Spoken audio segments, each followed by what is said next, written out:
Hello friend, today we are going to discuss the most important subject, the plea bargaining. The plea bargaining explained in section 289 of BNSS chapter 23. BNSSच्या chapter 23 मध्ये प्ली बार्गेनिंगच्या बाबत सांगितलेलं आहे. प्ली bargaining म्हणजे काय? तर एखादा जो ऑफेन्स असतो त्या ऑफेन्स मधल्या गुन्ह्याला कबूल करून त्या गुन्ह्याबद्दलची शिक्षा व्हॉलेंटरीली लादून घेणं म्हणजे स्वतःहून लादून घेणं हा त्यामागचा प्ली बार्गेनिंग. आणि प्ली बार्गेनिंग म्हणजे बार्गेनिंग या शब्दाचा अर्थ असा की आपण जी बार्गेन करत असतो तशा प्रकारची ही बार्गेनिंग आहे. आणि त्या बार्गेनिंग मध्ये आरोपी हा स्वतःहून कोर्टाकडे अर्ज देतो, कारण आरोपीला माहीत असते की कोर्टाची जी ट्रायल आहे ती खूप लांब चालणार आहे. त्यापेक्षा आपण त्या गुन्ह्याची जर आपल्याला कमीत कमी शिक्षा तर त्या गुन्ह्यात होत असेल आणि जे कंप्लेनंट असतात त्या कंप्लेनंटला काही कम्पेन्सेशन देऊन जर आपण लवकरात लवकर त्या गुन्ह्याची सुटका करून घेतली तर कोर्टाचाही वेळ त्यामध्ये वाया जाणार नाही आणि आरोपीचाही जे वर्षानुवर्षी ट्रायल चालते ती ट्रायल न चालता लवकरच त्या आरोपीला जी काही शिक्षा आहे ते मान्य करून आणि त्या शिक्षेत त्याला सूट दिल्या जाते. तर त्याची प्रोसिजर अशी आहे की एखाद्या आरोपीला जर वाटलं की आपल्याला प्ली बार्गेनिंग करायची आहे तर तो कोर्टाकडे तसा अर्ज देईल आणि त्या अर्जासोबत म्हणजे कोणत्या केसमध्ये प्ली बार्गेनिंग केलं जाईल, कोणत्या केसला अप्लाय, तर पोलीस रिपोर्ट अंडर सेक्शन 193. पोलिसांनी जो रिपोर्ट न्यायालयाकडे मॅजिस्ट्रेटकडे जो दाखल केलेला असतो त्या रिपोर्टमध्ये सुद्धा प्ली बार्गेनिंग अप्लाय होते आणि magistrate copy taking cognisance of offence on A complaint किंवा एखाद्या कंप्लेंटनुसार मॅजिस्ट्रेटनं कॉग्निझन्स घेतला त्या केसमध्ये सुद्धा प्ली बार्गेनिंग अप्लाय होते. म्हणजे प्रायव्हेट कंप्लेंट आणि पोलीस रिपोर्ट म्हणजे पोलिसांनी ज्यामध्ये चार्जशीट दाखल केली अशा दोन्हीमध्ये प्ली बार्गेनिंग ही चा उपयोग केला जातो. प्ली बार्गेनिंगचं ऍप्लिकेशन आरोपीतर्फे केलं जातं. आता कोणत्या केसला हा अप्लाय होणार नाही म्हणजे कोणते ऑफेन्सेस आहेत त्याच्यासाठी प्ली बार्गेनिंग अप्लाय होणार नाही. Affect the social economic condition of the country म्हणजे असे काही ऑफेन्स आहेत जे social economic condition of the country त्या अफेक्ट करतात तशा ऑफेन्समध्ये प्ली बार्गेनिंग ही करता येणार नाही. आता त्यानंतर प्ली बार्गेनिंग मध्ये जे आहे आणि महत्वाचं म्हणजे की प्ली बार्गेनिंग जी आहे ती ज्या केसेसमध्ये 7 वर्ष किंवा 7 वर्षापेक्षा जास्तचे जे ऑफेन्स आहेत त्यामध्ये प्ली बार्गेनिंग करता येणार नाही. समजा 7 वर्षाची पनिशमेंट आहे, लाईफ इम्प्रिझनमेंट आहे, डेथ पेनल्टी आहे, यामध्ये प्ली बार्गेनिंग करता येणार नाही. पण 7 वर्षापेक्षा कमी असलेले जे काही ऑफेन्स आहेत त्यामध्ये प्ली बार्गेनिंग करता येते. आणि जे offence affect the social economic condition of the country जर त्या सोशल इकॉनॉमिक कंडिशन देशाच्या जर करत असतील कंडिशनला अफेक्ट करत असतील तशा ऑफेन्समध्ये प्ली बार्गेनिंग करता येणार नाही. त्यानंतर ऍप्लिकेशन आरोपी हा ऍप्लिकेशन दाखल करीत प्ली बार्गेनिंगचं की त्या प्ली बार्गेनिंग त्याला करायची आहे. त्यानंतर अक्यूज मे फाईल ऍप्लिकेशन व्हॉलेंटरीली स्वतःहून विदिन 30 days स्वतःहून तो ऍप्लिकेशन फाईल करेल. Within 30 days framing of charge म्हणजे चार्ज फ्रेम झाल्यानंतर 30 दिवसाच्या आत आरोपी हा न्यायालयाकडे अर्ज करेल प्ली बार्गेनिंगसाठी. आणि त्यानंतर ती जी ऍप्लिकेशन आहे शॅल बी अकॉम्पेन्ड बाय ॲफिडेव्हिट. ते ॲफिडेव्हिट सोबत ते त्या ऍप्लिकेशन सोबत एक ॲफिडेव्हिट लागेल. कोणाचा ॲफिडेव्हिट? आरोपीचं एक ॲफिडेव्हिट त्या ठिकाणी दिला जाईल. Court issue notice. त्यानंतर आरोपीनं ऍप्लिकेशन दिलं कोर्टात प्ली बार्गेनिंगसाठी, त्यानंतर कोर्ट नोटीस इश्यू करेल. कोणाला इश्यू करेल notice? Issue notice to the public prosecutor, सरकारी वकील यांना कोर्ट इश्यू नोटीस करेल, कंप्लेंटला करेल अँड टू द ॲक्युज आणि आरोपीला सुद्धा करेल to appear on the date fix की या तारखेला तुम्ही हजर राहा. आणि त्यानंतर त्यांना असं सांगेल म्हणजे कोणाला?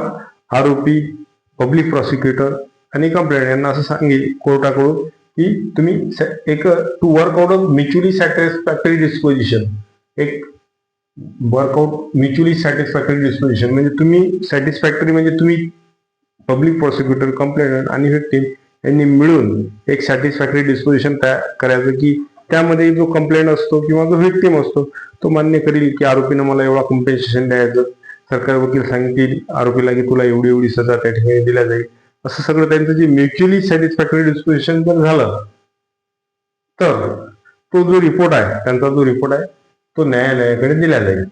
Report of mutual disposition to be submitted before the court. म्हणजे ज्या कोर्टात केस चालू आहे त्या कोर्टात यांचा जो म्युच्युअल सॅटिस्फॅक्शन झालं, काही ठरलं त्यांचं की आमचं असं ठरलं की कम्पेन्सेशन द्यायचं विक्टिमला, कंप्लेंटला, आणि कंप्लेंट झाल्यानंतर तो काही जी शिक्षा असते त्या गुन्ह्यातली ती गुन्ह्यातली तो मान्य करायला झाला, आणि असं त्यांचं एक म्युच्युअली सॅटिस्फॅक्टरी डिस्कशन झालं तर तसा तो रिपोर्ट न्यायालयाकडे सादर करतील. आणि समजा त्यांचं जर त्या ठिकाणी म्युच्युअली सॅटिस्फॅक्शन डिस्कशन झालेलं नाही प्ली बार्गेनिंगच्या अर्जावर, पब्लिक प्रॉसिक्युटर, आरोपी आणि व्हिक्टीम, तर ती जी केस आहे ती जशी आहे तशी त्या स्टेज पासून सुरू होईल. समजा 4 फ्रेम झाल्यानंतर आरोपीने ऍप्लिकेशन दिलेलं आहे आणि त्या ऍप्लिकेशन दिल्यानंतर कोर्टाने सांगितलं कोर्टानं वेळ दिला, कोर्टानं म्युच्युअली सॅटिस्फॅक्टरी डिस्पोजिशन करायला सांगितलं या आरोपीला, व्हिक्टिमला आणि पब्लिक प्रॉसिक्युटरला, पण त्याचं झालं नाही. तर तिथून ज्या स्टेजला केस आहे त्या स्टेजला ते चालू होईल.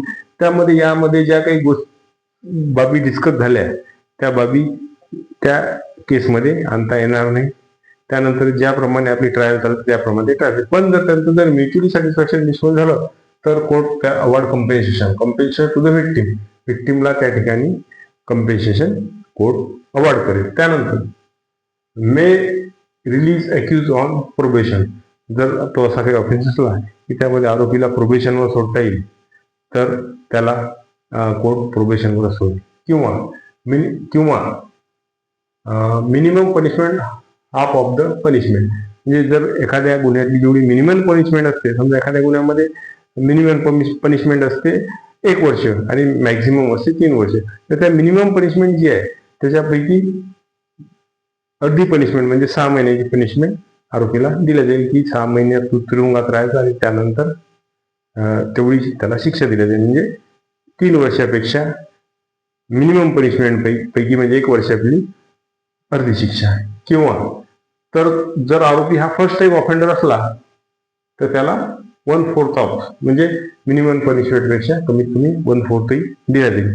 किंवा एखाद्या ऑफेन्समध्ये मिनिमम पनिशमेंट ही प्रोव्हाइड केलेली नसते, मिनिमम पनिशमेंट ऑफ 1/4 ऑफ 1/6. मग त्यावेळेस मिनिमम पनिशमेंट जर नसली, जर नो मिनिमम पनिशमेंट, एखादा जो ऑफेन्स असतो त्यामध्ये त्या मिनिमम पनिशमेंटच्या बाबतीत दिलेलं नसते मिनिमम पनिशमेंट किती आहे, फक्त त्यातली मॅक्झिमम पनिशमेंट सांगितलेली असते. तर त्या मिनिमम पनिशमेंट अशा ऑफेन्समध्ये नसली तर त्यातली जी मॅक्झिमम पनिशमेंट आहे त्यापैकी 1/4 ऑर 1/6, मॅक्झिमम पनिशमेंट पैकी 1/4 ऑर 1/6 अशी आरोपीला त्या ठिकाणी दिल्या जाते. आणि या सर्व जे ठरलेलं आहे म्युच्युअली सॅटिस्फॅक्टरी डिस्पोजिशन, त्यानंतर कम्पेन्सेशन अवॉर्ड करेल कोर्ट त्याला. आणि हे जे आहे हे जजमेंट ऑफ द कोर्ट त्या ठिकाणी सेक्शन 294 BNSS मध्ये एक कोर्ट जजमेंट प्रोनाऊन्स करेल. आणि त्या जजमेंटमध्ये जी काही हे वर्कआउट म्युच्युअली सॅटिस्फॅक्शन नुसार जे काही ठरलेलं आहे विक्टिम, पब्लिक प्रॉसिक्युटर आणि यांच्यामध्ये, त्याच्यानुसार एक जजमेंट तयार होईल. आणि जजमेंटमध्ये विक्टिमला कम्पेन्सेशन दिलं जाईल आणि कम्पेन्सेशन व्यतिरिक्त जी काही पनिशमेंट आहे आरोपीला 1/4 असेल, 1/6 असेल किंवा 1/2 असेल, अशा प्रकारची पनिशमेंट त्या ठिकाणी आरोपीला दिल्या जाईल. त्यामध्ये आरोपीचा फायदा असा आहे की त्याला त्याची जास्त दिवस ट्रायल न चालता लवकरात लवकर जी काही त्याला सजा होईल तो भोगायला तयार असतो. त्यामुळे त्याला कमीत कमी शिक्षा दिल्या जाते. तो कोर्टाचा वेळ वाचत असल्यामुळे आणि व्हिक्टिमला कम्पेन्सेशन सुद्धा त्यामध्ये मिळालं असल्यामुळे आणि व्हिक्टिम सुद्धा त्या बाबीसाठी तयार असल्यामुळे तो प्ली बार्गेनिंग हा कन्सेप्ट आहे, हा एक अमेंडमेंट कन्सेप्ट आहे. पहिले क्रिमिनल प्रोसिजरमध्ये प्ली बार्गेनिंग हे नव्हतं, पण त्यानंतर ते अमेंडमेंटमुळे ऍड झालेलं आहे. आणि त्यामागचा उद्देश असा आहे की प्ली बार्गेनिंग म्हणजे आरोपीची ट्रायल न घेता तो गुन्ह्यासाठी तयार आहे, कम्पेन्सेशनसाठी जर तयार असेल तर त्याच्या विरुद्ध तशा प्रकारचं त्याच्याकडून कम्पेन्सेशन घेऊन ते व्हिक्टिमला दिल्या जाईल आणि आरोपीला कमीत कमी सजा दिली जाईल. म्हणजे व्हिक्टिमलाही लवकरात लवकर न्याय मिळेल. व्हिक्टिमला जास्त कोर्टात पुरावा देण्यासाठी येण्याकरता किंवा त्यानंतर जे काही साक्षीदार असले त्यांना कोर्टात ट्रायलसाठी यायची गरज नाही. आणि केवळ या प्ली बार्गेनिंगच्या अर्जावरच डिसाईड होऊन लवकरात लवकर आरोपीला शिक्षा दिल्या जाईल. आरोपीलाही कमी शिक्षेत होईल आणि आरोपीला लॉंग ट्रायल चालवायचं काम पडणार नाही. अशा प्रकारे प्ली बार्गेनिंगची कन्सेप्ट ही कोर्टाचा वेळ वाचवण्यासाठी आरोपीचा वेळ वाचवण्यासाठी आणि फिर्यादीचा वेळ वाचवण्यासाठी ही एक महत्वाची कन्सेप्ट क्रिमिनल प्रोसिजरमध्ये आहे. आणि ती आपण जर डिटेलमध्ये समजून घ्यायची असल्यास सेक्शन 289 ते 294 मध्ये BNSS चॅप्टर 23 मध्ये आपण ते वाचून घ्यावी. आणि हे जनरल प्रॅक्टिस करता आणि तसेच ज्युडिशियल एक्झामिनिंग करता खूप महत्वाची कन्सेप्ट आहे. असंच भेटू एखाद्या नवीन कन्सेप्ट सोबत. तोपर्यंत गुड डे आणि गुड बाय.